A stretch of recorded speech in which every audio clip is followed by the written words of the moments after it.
সপ্তর্ষি সংঘের এবারের থিম প্রান্তজনের আত্মকথা। সপ্তর্ষি সংঘ এবছর 42তম বছরে পদার্পণ করল। পুজোর বাজেট 22 লাখ টাকা। এবারের থিম প্রান্তজনের আত্মকথা। ক্লাব সদস্য জানান, প্রাচীন শিল্পকে ধরে রাখার জন্য তাদের এবারের পুজোর থিম। বিভিন্ন বিশেষ জায়গার শিল্পকে ধরে একসঙ্গে গাঁথা হয়েছে এই মণ্ডপের মাধ্যমে। আসাম নদিয়ার ডিস্ট্রিক্টের জাগুলি এবং বিভিন্ন গ্রামের মহিলারাও যুক্ত ছিলেন প্যান্ডেলের কুটির শিল্পগুলোকে তৈরি করার জন্য। বাঁকুড়ার এবং বিষ্ণুপুরের শিল্পকেও বিশেষভাবে প্রাধান্য দেওয়া হয়েছে থিমের মাধ্যমে। বর্তমানে প্লাস্টিকের যুগে বাঁশ দিয়ে যে সূক্ষ্ম কাজ হয় তা হারিয়ে যাচ্ছে, তাই ক্লাব কর্তৃপক্ষরা বাঁশের শিল্পকে প্রাধান্য দিয়েছে তাদের থিমের মাধ্যমে। 45 থেকে 47 রকমের বাঁশের কাজ রয়েছে প্যান্ডেলে। বাঁশের সূক্ষ্ম কাজের তৈরি ঝাড়বাতি রয়েছে পুজো মণ্ডপ দিতে। প্রাচীন শিল্পকে ধরে রাখার জন্যই সপ্তর্ষি সংঘ এবারের থিম রয়েছে প্রান্তজনের আত্মকথা। রীতা ভট্টাচার্যের রিপোর্ট, সুন্দর বাংলা নিউজ। কত বছরের পুজো, ক্লাবের নাম কি এবং বাজেট কত টাকা, থিম কি আছে? 42তম পুজো সপ্তর্ষি সংঘ ক্লাবের নাম। আচ্ছা, বাজেট আমাদের বাজেট সম্বন্ধে কোনো আইডিয়া নেই। যেটা ভালো করতে হবে সেই বাজেটই আমরা করি।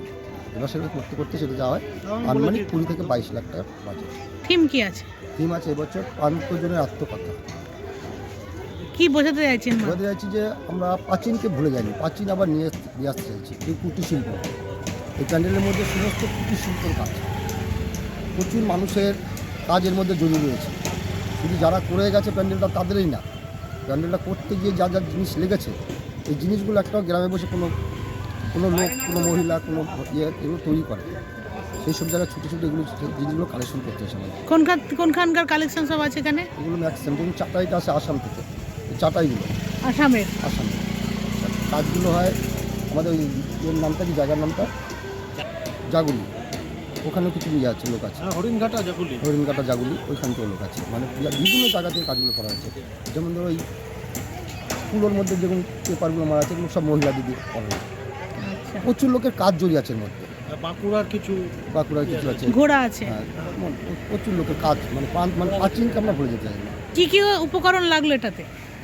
উপকরণ কি কি আছে? উপকরণ ধরুন ম্যাক্সিমামটা বাঁশের বেশি, বাঁশ দিয়ে ধরুন কত বাঁচে, বাঁশ দিয়ে আমি 80% বাঁশ দিয়ে বলবো।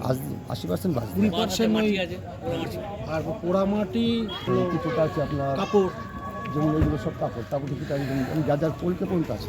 আপনার নাম? পবিত্র দেবনাথ।